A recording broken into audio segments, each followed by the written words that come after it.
Just hours before her death, in early January 1536, Catherine of Aragon wrote one final letter to her former husband, Henry VIII. I say former husband, although Catherine would not have viewed it that way. In the letter, Catherine spoke bluntly, as she now had nothing left to lose, having long been cast out into the cold by Henry, and with death now imminent. Catherine expressed the tender love she still had for the king before quickly moving on to the well-being of Henry's soul. Catherine wrote, "The health of your soul you should prefer before all worldly matters, and before the care and pampering of your body, for which you have cast me out into many calamities, and yourself into many troubles." It doesn't take a genius to recognize that Catherine is referring to the lust that had caused Henry to abandon Catherine in favour of Anne Boleyn. As she lay on her deathbed, it was clear Catherine was thinking of what lay ahead not only for herself, but for Henry as well. It was obvious that she felt Henry, when his time came, would face the wrath of God. Catherine wrote, "I wish to devoutly pray that God will pardon you. For my part, I pardon you everything." However, Catherine surely would have known that her words, however carefully thought out they may have been, would not be enough to move the hardest of kings. For Henry, discarding Catherine and causing such turmoil in the process, was perfectly justified.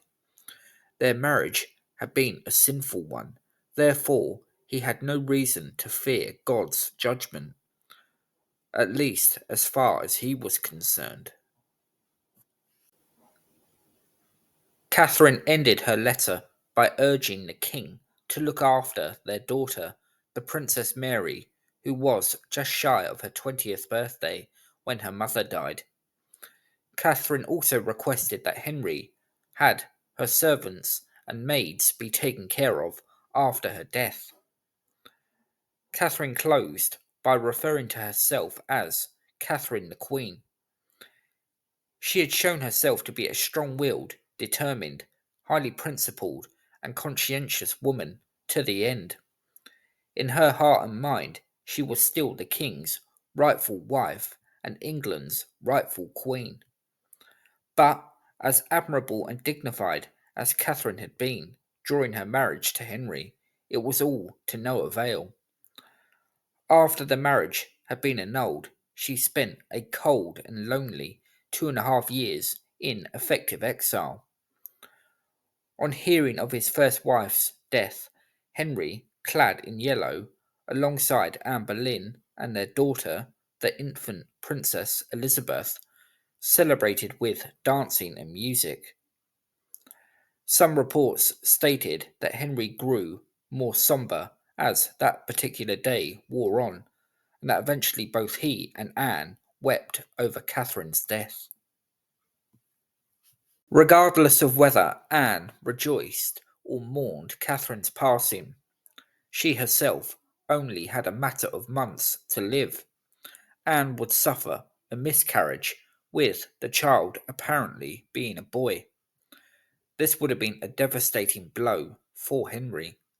The king, just days before Anne's miscarriage, had suffered a terrible jousting accident in which it was initially feared had been fatal. The king lived, but it is suspected he suffered severe brain injuries, and from here on in he would gradually slip further into tyranny as his personality changed for the worse.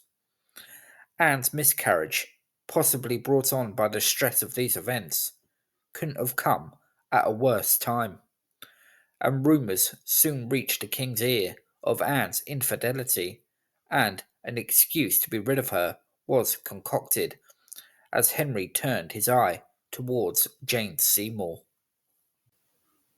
In her final days, Anne, as Catherine had done, showed composure and dignity as she stared death in the face. She was executed in May 1536, leaving behind the 2-year-old girl who would later become Queen Elizabeth I. With the death of both Catherine of Aragon and Anne Boleyn, coupled with Henry's accident, 1536 had proved eventful indeed. The reign of England's most famous king entered a new and far more sinister phase, as the once dashing and popular Henry VIII turned into one of England's and history's greatest monsters.